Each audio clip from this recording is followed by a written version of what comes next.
오늘 말씀의 제목은 내 마음으로 사랑하는 자야, 이런 말씀 제목 가지고 함께 말씀을 좀 나누고자 합니다.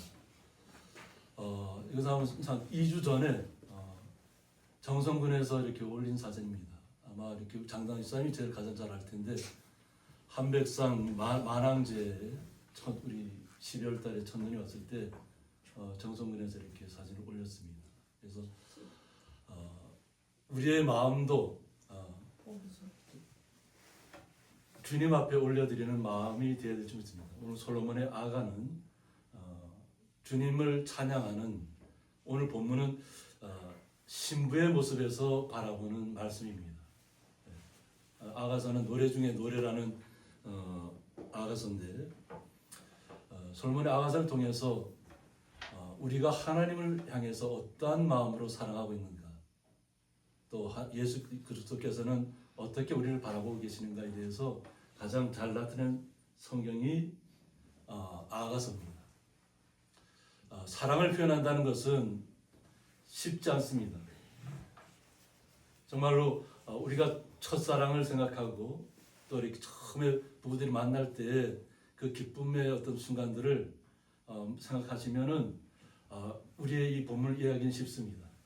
그런데 우리의 마음이 좀 어느 정도 시간도 지나가고 느슨해지고 어느 정도 이렇게 사랑에 대한 감정들이 사라져 있다면 이 본문을 이해하기는 좀 어려울 겁니다. 아가서가 너무나 이렇게 사랑의 표현을 너무 잘 해놨기 때문에 보통 이 아가서를 설교로 잘 택하지 않습니다. 성도들이 오해할 수도 있고 잘못 받아들이면. 그런데 이것은 정말 주님을 향한 그리스도를 대망하는, 소망하는 그 마음으로 오늘 본문을 대하시면 나의 마음이 주님을 어떻게 삼하고 있는가, 이것을 오늘 본문을 통해서 깨닫게 되면 아가서가 또 예수 그리스도의 또 말씀으로 통해서 나타날 때 그것을 깊이 인식하게 될 것입니다. 그래서 솔로몬의 아가서를 통해서 우리는 그 포도원의 모습을 봅니다. 포도원에서 농부들이 일하는 그 모습들을 보면 많이 힘듭니다. 우리 성도님들은 또 여러 농사를 많이 지어봤기 때문에 농사가 결실을 맺을 때는 기쁘지만 그 과정은 너무나도 힘이 든다는 것을 우리 성도님들이 너무나도 잘 알고 있습니다. 저도 이게 농사에 대해서는 농자도 잘 모르는 사람이지만 농사에 잠깐 우리 여기 예배당이 제 표현을 하자면 예배당이 지어지기 전에는 여기가 밭이었기 때문에 여기서 농사를 지었습니다. 근데 농사 짓는 것이 얼마나 힘든지 제가 막 표현했잖아요. 그냥 엉엉 기었다고, 청바지 입고 그냥 도저히 저는 이렇게 계속 서서 일하기가 앉아서 일하는 게 힘들더라고요. 그래서 우리 성도님들 보면 어떻게 밭에서 이렇게 앉아서 일할 수 있을까 싶을 정도로 감탄이 나와요. 저는 도저히 못하겠어요. 그래서 여기가 돌땅입니다. 순 돌땅인데 이 돌땅을 엉금엉금 기어서리 한다는 것은 너무나도 힘든 일입니다. 그런데 성도님들은 그 역할을 너무나도 잘 감당하고 있잖아요. 이건 누구를 표현하기 어렵습니다. 표현하기 어렵지만 우리 성도님들이 이 땅에서 살아가는 삶이 그만큼 쉽지 않다는 겁니다. 열매를 맺기까지는 우리의 수고와 땀이 계속 거기에 스며 들어가야 됩니다. 스며 들어갔을 때 참된 포도나무에 만났을 때, 결실을 맺었을 때 우리의 마음도 기쁨으로 변할 수 있다는 것입니다. 그런데 오늘 신부의 모습으로 돌아가서 보면 예수님을 만나기를 원하는 거죠. 우리는 그리스도를 소망하기 때문에 그 그리스도를 향해서 내게 입맞추기를 원한다고 했습니다. 주님께서 나에게 입을 맞춰주기를 원한다는 겁니다. 그러니까 주님의 사랑을 갈망하고 있다는 거죠. 그러니까 이 땅에서 포도원의 그 사역을 하면서 힘든 과정이 있지만 주님을 알려와서 나의 이 마음, 주님을 향한 마음을 알아주고 수고했다 하고 이렇게 와서 입에 맞춰주기를 원한다는 겁니다. 이것을 보면 간절한 그 소망이 가운데 오늘 본문에 나타납니다. 그래서 내 사랑이라고 표현하는데 이 사랑이 도데카라고 해서 내 사랑들이라는 복수형으로 항상 쓰입니다. 어느 개인과 개인의 어떤 사랑이 아니라 내 사랑, 하나님을 주님을 사모하는 모든 사람을 포함하는 것입니다. 그러니까 우리 성도님 한 분 한 분이 주님을 향한 사랑이 이와 같다는 것을 표현하는 것입니다. 그래서 특히 이 사랑, 이성 간의 사랑이나 형제 혹은 부자 간의 사랑을 표현하는 말로서 인간이 표현할 수 있는 수많은 사랑의 내용들을 가리킨다고 했습니다. 이것은 뭐 이성 간의 사랑, 또 부자 간의 사랑, 우리가 표현할 수 있는 모든 사랑을 다 표현하는 것이 이 도데카라는 겁니다. 그래서 사랑의 의미가 그냥 뭐 순간적으로 좋아졌다 나빠졌다 이런 감정들을 얘기하는 것이 아닙니다.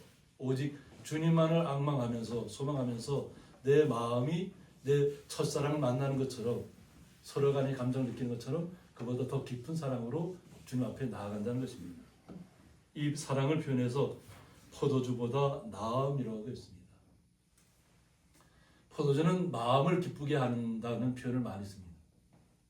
포도주를 마심으로 인해서 마음이 기쁘다는 표현을 쓰고 하고, 또 디모데한테는 위장이 좀 좋지 않으니까 디모데에게는 약으로도 사용하고 하는데, 그런데 포도주가 때로는 너무나도 잘못 사용하면 그 사람을 망가뜨리는데도 사용됩니다. 그래서 이 모든 것은 우리가 적절하게 사용할 때 참된 음료로서의 의미가 있는 것입니다. 우리가 주님의 포도주를, 우리가 성찬 때는 포도주를 주님의 피로 우리가 생각하고 마신 것처럼 그 마음이 순결해야 된다는 거죠. 그런데 우리가 그 표현이 내 사랑이 얼마나 기쁘냐면 그 포도주보다 우리의 마음을 기쁘게 하는 것보다 더 깊다는 거예요. 주님을 향한 사랑이. 주님을 향한 사랑의 소망은 그냥 세상적인 것하고는 비교할 수 없습니다.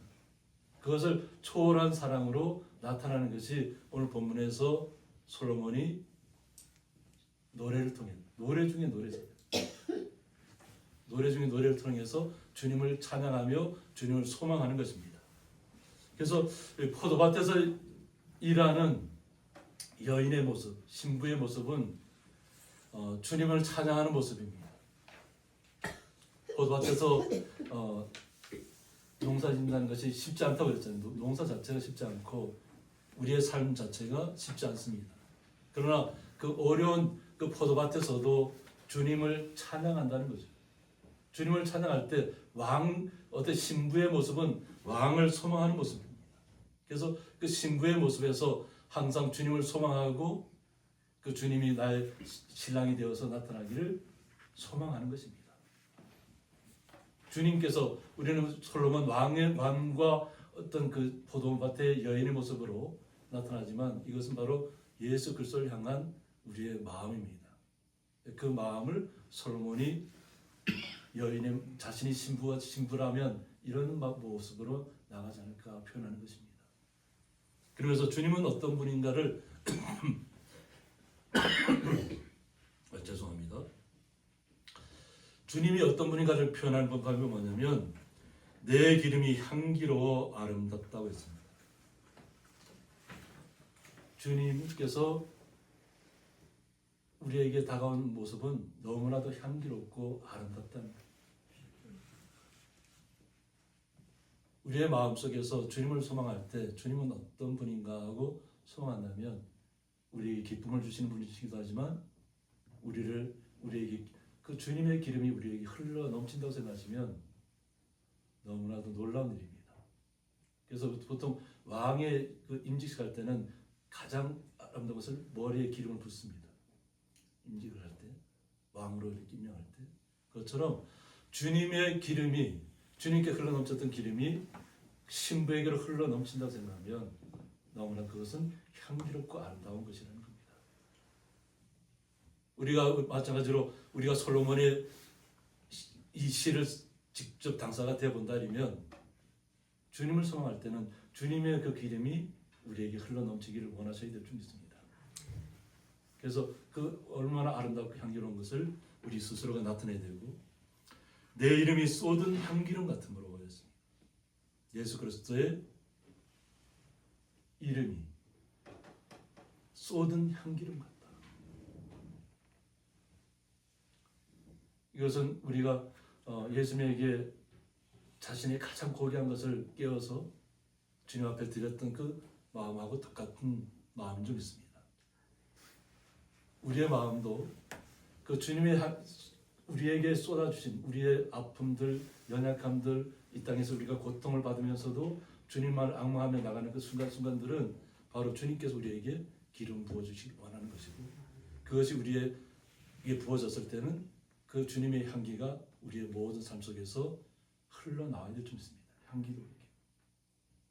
우리가 이것을 소망한다는 것은 주님의 그것이 그대로 우리에게 임하기를 원하는 것입니다. 그러므로 처녀들이 너를 사랑하는구나 하고 표현합니다. 신부들이 항상 주님을 소망하고 있다는 것입니다. 사랑하고 있다는 것입니다. 기쁨으로 주님을 바라보고 있다는 것입니다. 이 모든 것들이 이해될 때 우리가 이 땅의 포도밭과 같은 세상 속에서 살아갈 때 그 거친, 우리는 보통 거친 광야라고도 표현하기도 하고, 우리의 삶 속에서는 눈에 보이는 것이 우리의 삶을 다 나타내지는 않습니다. 겉보기에는 굉장히 아름다워 보이고 화려해 보이고, 뭐 건물들 보면 윤택하게 부자로 사는 사람들을 보면, 근데 그 안에 들어가서 그 사람들의 마음을 들여다보면 너무나도 고통스럽게 사는 사람들이 너무 많습니다. 겉으로 보는 것하고 틀리다고 하는 거죠. 그러나 우리는 이 땅에서 아무리 그런 어려운 삶을 우리가 살고 있다 한지라도 오직 주님만을 소망하는 것입니다. 주님의 사랑만을 기대하는 것입니다. 그 사랑을 소망하기 때문에 우리가 주님을 사랑하는 것입니다. 그럴 때 오늘 표현이 뭐냐면 왕이 나를 그의 방으로 이끌어 들이시니라고 했습니다. 그리스도가 우리를 왕의 궁전으로 이끌어 들인다는 거예요. 그 당시에는 예루살렘 성전이 왕궁이 솔로몬의 왕궁이 가장 귀하고 귀한 곳이었습니다. 그 왕궁으로 신부를 이끌어 들인다는 거예요. 그러면서 너는 나를 인도하라 우리가 너를 따라 달려가리라고 했습니다. 왕이 인도에 들어갈 때 우리는 기쁨으로 그 자리에 나가야 될 줄 믿습니다. 우리가 너를 따라 달려가리라. 왕이 우리를 왕의 궁전으로 이끌어 드릴 때 우리의 마음도 그 소망 가운데서 나가야 된다는 것입니다. 그래서 우리가 너로 말미암아 기뻐하며 즐거워하리라고 했습니다. 우리는 오직 예수님으로 말미암아 기뻐하고 즐거워해야 될 줄 믿습니다. 주님의 사랑이 정말로 흘러 넘쳐서 우리에게 향기로운 그 사랑이 날마다 우리의 삶 속에서 나타날 수 있도록 우리는 주님을 소망해야 되고, 그 주님을 소망하는 사랑이 기쁨 가운데 나타나야 될 줄 믿습니다. 그래서 내 사랑이 포도주보다 더 진함이라고 했습니다. 주님의 사랑이 왕의 부분은 왕으로 표현하지만 주님의 사랑이 그 사랑이 우리가 생각하는 이상으로 더 강력하다는 거예요. 보면 포도주는 우리의 마음을 기쁘게 하는 거라고 했잖아요. 우리를 치료하는 것이라고 했잖아요. 근데 이거보다 그 사랑이 더 크다는 거예요. 주님의 사랑. 그래서 내 사랑이 포도보다 더 진함이라. 그러므로 처녀들이 너를 사랑함이 마땅하니라고 했습니다. 그러므로 우리가 주님을 사랑하는 것, 주님을 사모하며 주님을 찬양하며 나아가는 모든 길들은 마땅한 것입니다.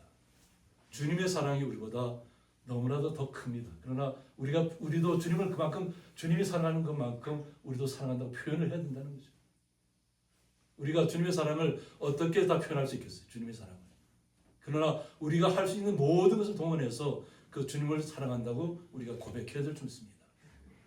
그럴 때 우리가 우리 장단집사님은 자꾸 그 기억이 날지 모르겠어요. 만항제에서 한번 그 산을 계속 집사님은 넘어 다니셨다더라고요. 건너편으로. 1300m가 넘는 곳이잖아요. 지금 사람이 살지 않고 이렇게 아름다운 곳을 바뀌었지만 예전에는 사람들이 그곳에서 많이 살았다고 합니다. 그러면서 집사님은 그 고개를 계속 넘어 다니신 거예요. 1300고지를. 그런데 그 길을 걸어가는 길이 춥던가 안 춥던가 겨울에. 우리 성도님들 이렇게 이야기 들어보면 우리 권사님도 아버지 손을 잡고 백봉령을 넘어갈 때 비포장길을 넘어갈 때 그 마음이 얼마나 힘들겠어요. 근데 아버지의 손을 붙잡고 가니까 어려운 길도 걸어가는 거예요. 모든 것이 다 아름답게 보이지만 우리가 직접 걸어가야 되는 삶은 그 힘든 과정을 겪어내야만 됩니다. 그 찬바람에 눈보라가 몰아칠 때 그것을 갖다가 느낀다면 그 걸어가야 되는 건 뭐냐면 가야 할 곳이 있기 때문이죠. 마찬가지로 집이 있기 때문에 그 모든 그 비바람, 눈보라를 몰았으면서도 그 높은 고지를 걸어가야만 됐던 것처럼 우리의 삶도 주님을 향해서 어떤 비바람이 온다, 눈보라가 친다 할지라도 주님을 향한 소망은 항상 더 커져야 될 줄 믿습니다. 그렇게 할 때 자신의 모습이 결코 부끄럽지 않다는 겁니다. 예루살렘 딸들아 내가 비록 검으나 아름답다고 표현합니다. 예루살렘에 있는 성 안에 있는 사람들은 햇빛을 볼 일이 거의 없다는, 농사 지을 일이 없다는 거죠. 그러니까 검지 않다는 거예요. 얼굴이 검을 일이 없다는 거죠. 포도밭에서 농사를 짓지 않으니까. 그런데 본인을 갖다가 내가 비록 검으나 아름답다고 표현합니다. 그러니까 예수님께서는, 하나님께서 우리를 외모로 우리를 취하지 않는다고 하셨잖아요. 우리의 속사람, 속마음을 주님께서는 보시는 겁니다. 주님을 향한 사랑이 얼마나 깊고 놀라운가. 비록 자신은 포도밭에서 포도를 키워야만 되는 그 상황이 있다는 거죠. 그 궁전 안에 있는 사람들하고 틀리다는 거죠. 그런데 자신은 아름답다는 거예요. 겉모습은 비록 검게 보일지 몰라도 자신은 아름답다. 그래서 표현하기는 뭐라고 표현하냐면 게달의 장막 같을지라도 라고 했습니다. 이 게달의 장막은 알레 게달을 해서 게달은 흑인이라는 뜻으로도 쓰입니다. 그러니까 그만큼 검다는 겁니다. 아브라함과 하갈 사이에서 난 이스마엘의 차남 자손이라고 합니다. 그리고 이들은 주로 북아라비아에 거주했고 검은 염소털로 만든 장막에서 생활했다고 했습니다. 그러니까 아마 뜨거운 사막에서 염소떼를 키우고 할 때는 집 안이 검은색 이렇게 하면 안이 그나마 빛을 차단하기 때문에 그나마 좀 이렇게 열을 좀 막아낼 수 있는 그런 형태입니다. 그만큼 자신의 모습이 검다는 거예요. 그러니까 그을렸다는 거예요. 그냥 어떻게 보면 포도밭에서 계속 농사짓고 일하는 순간 햇볕을 뜨거울 때 햇볕을 다 맞아야 되잖아요. 그죠? 그러니까 모습이 점점점 검게 보이는. 그러니까 그 얼마나 이렇게 힘들었다 표현하면 게달의 장막 같다. 완전 검은 염소처럼, 검은 염소 보셨잖아요. 그죠? 완전히 검은 염소가 윤기가 나면 염소들도 이렇게 주로 가보면 막 대들더라고요. 주인한테는 뭐 가만히 있는데 외부 사람이 딱 가면 뿔을 딱 들이대고 막 이렇게 달려들듯이 와서 이렇게 하고 있어요. 그런데 그만큼 검은 모습이라는 자신의 모습. 그런데 자신의 모습이 검게 보일지라도 솔로몬의 희장과도 같다고 했습니다. 솔로몬의 희장과 같다. 솔로몬의 희장 궁전에 들어가면 희장을 쳐놨을 거예요. 너 가장 아름다운 것을 쳐놨을 텐데 그만큼 자신의 겉모습은 비록 검게 보일지 몰라도 자신의 속마음은, 속사람은 솔로몬의 희장 같다. 항상 주님을 향한 그 사랑, 주님을 소망하는 그 마음만은 결코 외모로 표현할 수 없다는 거죠. 겉사람을 표현할 수 없다는 거죠. 오직 우리의 속사람이 날로 새로워져야 되는 것입니다. 주님을 향한 사랑. 그렇게 할 때 우리는 이 땅에서 아름다움을 볼 수 있을 것입니다. 만왕제를 위에서 이렇게 봤더라고요. 만왕제를 봤는데 새하얗게 덮인 곳에서 그 길밖에 안 보이죠. 길만 이렇게 아스팔트 길만 지금 보이는데 우리가 걸어가야 될 그 길은 이 땅에서 어떤 좀 험난한 길이 될 수도 있고 아주 바른 길이 될 수도 있지만 우리가 걸어가는 길들은 때로는 사람들이 보기에는 때로는 검게 보일지도 모릅니다. 그러나 우리는 주님을 향한 사랑이 있기 때문에 소망이 있기 때문에 아무리 이 땅이 힘들어도 어려움이 있다 할지라도 우리는 주님께서 주시는 그 사랑만을 바라보고 나가야 될 줄 믿습니다. 그래서 내가 햇볕을 쬐어서 거무스를 할지라도 흘겨보지 말 것을 원했습니다. 포도밭에서 일하면서 농사 일을 하면서 검게 걸려 있잖아요. 근데 나를 그것 때문에 흘겨보지 말라는 거예요. 내 어머니의 아들들이 나에게 놓아여 포도원지기로 삼았음이라고 했습니다. 내 어머니의 아들들이 나에게 놓아였다. 어머니가 아들들은 잘 안쪽에 내두고 그냥 이렇게 딸을 밭으로 내보냈다는 거죠. 어떻게 보면 좋은 어떤 외국 우리가 세상적으로 보면 아주 이렇게 그 전면에 나타난 사람들처럼 이렇게 그 사람들만을 잘 위하면 잘 될 것 같은 그런 마음으로 있고, 또 이렇게 드러나지 않은 사람이 있으면 드러나지 않은 사람은 그냥 밖으로 내친다고 하는 거죠. 우리 세상사가 다 그렇습니다. 아주 뛰어난 사람은, 총알 맞는 사람은 몇 수십 조를 들여서라도 그 사람을 인재로 영입하고 이러잖아요. 그리고 평범한 사람들은 어떻게? 뭐 어느 정도 기술이 올라가니까 다 내치잖아요. 이제는 다 쓸 만큼 써버렸다. 다 내치잖아요. 그런데 우리는 아무리 그 세상에서 이렇게 드러나지 못하고 뭐 이렇게 명예롭지 못한다 할지라도 우리는 절대 실망하지 말아야 될 줄 믿습니다. 나의 포도원을 내가 지키지 못하였구나 표현합니다. 때로는 우리가 이 땅에서 실망할 수도 있고 주님의 뜻을 온전히 이해하지 못하면 주님을 향한 원망이 있을 수도 있고, 내가 이렇게 신실하게 주님만을 바라보고 왔는데 왜 나의 삶이 이렇게 때로는 어려움도 당하고 고통도 당하고 이럴까. 저희들도 이렇게 우리 성도님들도 다 그런 과정을 겪었을 겁니다.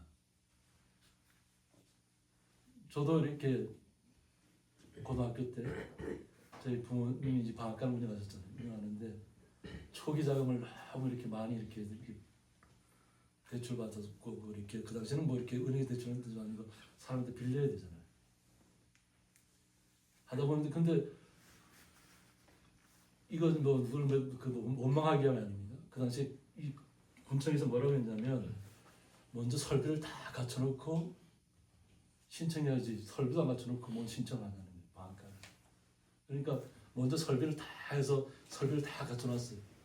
그리고 나서 다시 군청에다 이렇게 이 설비 다 해놨으니까 이거 허가를 해달라고 하니까 아니 허가도 안 받고 어떻게 더 설비를 하느냐고 딱 묶어버리는 거예요. 방앗간을 하니까 다들 저보고 윤택하게 살았을 거라 이렇게 표현하시잖아요. 그죠? 근데 방앗간이 가동을 해야 뭔가 이렇게 될 텐데 가동을 못하고 딱 묶여버리니까 그 빛은 어때요? 그 당시에는 뭐 빛이 굉장히 이자가 셌습니다. 그러니까 딱 묶여버리니까 부도가 날 수밖에 없잖아요. 그래서 이제 어떤 면에서는 저희 아버지가 그때 굉장히 혼란스러웠던 것 같아요. 그래서 아버지가 이렇게 약국을 찾아가서 약을 달라고 하니까 약사가 호통을 치더라고요. 정신 차리라. 약사가 약을 주는 게 아니라 보면 심리 상태가 또 이렇게 하면 알잖아요. 이렇게 보면 그만큼 힘들었다는 거예요. 고통스러웠다. 그래서 우리가 그 모든 과정들을 이겨내면서도 어머니의 위대함을 봤습니다. 오히려 그 어려운 가운데서도 저희들이 학교에 나갈 때 부족하지 않도록 항상 격려해 주시고 뭐 도시락 투삭 싸주시고, 그래서 뭐 저희들은 그렇다고 표현할 수 없잖아요. 막 온 사람들이 막 집안이 들어와서 다 막 난장판을 만들고 막 할 때 그 과정 속에서 그러면서 이제 결정을 해서 어떻게든 갚겠다는 그 약조를 하고 그럼 결국은 다 갚았습니다. 그래서 어떻게 보면 저희들이 약정이 그 당시 약정이 뭐냐면 원금만을 갚았어요. 그만큼 이자가 원금보다 더 나갔거든요. 이미 갚을 거는 이자를 통해서 원금보다 더 나갔지만 사람들은 그렇게 해도 잘 이해하지 못하잖아요. 그래서 그 사람들이 돈을 받으려니까 그 원금만 다시 돌려준다면 합의해 주겠다 그래서 결국은 합의를 하고 결국은 나중에 그 과정 다시 허가를 받고 그래서 다시 갚았습니다. 그리고 나서 이렇게 삶이 이렇게 나가는 겁니다. 다시 펼쳐가는 겁니다. 우리의 삶은 한번 펼쳐져서 그냥 계속 펼쳐지는 게 아니잖아요. 우리 성도님도 그런 과정을 겪었을 겁니다. 한번 고비가 있으면 또 다른 고비가 찾아오고 또 다른 난간을 만나야 되고, 근데 그 난간 속에서도 우리는 주님의 사랑만을 잃지 않아야 합니다. 우리는 어떤 상황에서도 주님만이 우리를 바라보고 있다는 것을 믿으셔야 합니다. 주님께서는 길이 없는 곳을 길을 내실 줄 믿습니다. 우리의 삶이 그 모든 역경을 견뎌냈을 때, 이겨냈을 때, 주님이 나와 함께 하셨다는 것을 고백할 때 그 주님의 사랑을, 진정한 사랑을 회복하는 줄 믿습니다. 그럴 때 우리는 주님을 향해서 온전히 나아갈 수 있습니다. 내 마음으로 사랑하는 자야 하는 것입니다. 오늘 본문의 제목이기도 하지만 이것이 온전한 내 마음에 주님을 사랑한다는 것입니다. 내 마음으로부터 주님을 사랑한다는 것입니다. 그러면서 주님을 향해서 주님이 어디 계신지 알려달라고 얘기합니다. 내가 양치는 곳과 정오에 쉬게 하는 것을 내게 말하라 하고 얘기합니다. 주님이 계신 곳이 어디든지 찾아가겠다고 하는 거죠. 어떤 어려움이 있다 할지라도. 그러니까 주님께서 계신 곳을 나에게 알려달라고. 주님께서 양을 치는 곳. 그리고 그 당시에 이게 비유적인 표현입니다. 이것은. 그러니까 그다음 목동들은, 양을 치는 목동들은 항상 정오가 되면 이렇게 보통 쉬는 시간을 갖습니다. 보통 이렇게 베들레헴에 가보면 이렇게 언덕 위에 이렇게 보면 동굴이 있어요. 동굴. 커다란 동굴이 있는데 그 동굴에 그 양떼들이 다 들어갈 동굴이 있습니다. 그만큼 넓습니다. 그곳에서 모닥불을 피우고, 겨울에는 모닥불을 피우고 그 안에서 양떼들 보호하는 겁니다. 그리고 뜨거운 떼약볕을 피할 수 있는 것이 정오 시간이라는 겁니다. 낮 동안에 불을 다 뜯게 하고, 그리고 너무 뜨거울 때는 다시 이렇게 그늘로 들어가게 하는 것이죠. 그것이 어디인가를 나에게 알려달라는 겁니다. 내 마음으로부터 간절히 소망하며 사랑하는 주님을 향한 그 사랑을 오늘 시적인 표현으로 이렇게 표현하는 것입니다. 내가 내 친구의 양떼 곁에서 어찌 얼굴을 가린 자같이 되냐 하고 있습니다. 내 친구의 양떼 곁에서. 주님의 사랑을 그것이 표현하면 예루살렘 성 안에 있는 사람들만 택함을 받은 사람처럼 느껴질 수 있잖아요. 바깥에 예루살렘 성 바깥에 있는 사람들은 버려진 사람처럼 느껴질 수도 있단 말이에요. 그런데 우리가 주님을 향한 사랑은 오히려 예루살렘 안에서 그냥 거룩한 모습처럼 그냥 모양만 드러내는 그런 사람이 아니라는 거죠.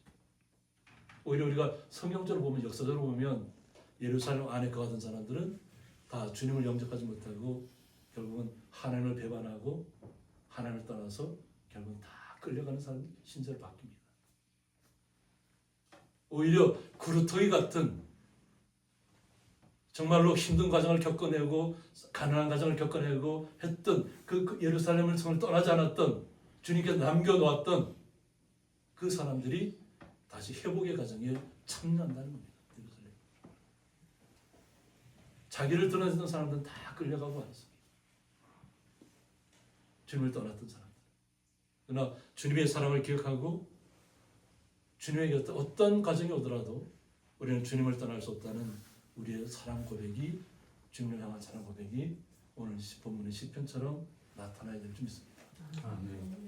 우리의 마음에서부터 주님을 사랑할 때 우리의 모든 것을 아시는 주님 앞에 우리의 겉모습을 드러내는 것이 아니라, 비록 겉모습은 비록 검으나 스스로 우리가 표현했던 것처럼 검으나 아름답다는 거예요. 우리의 속사람은 나로 새롭습니다.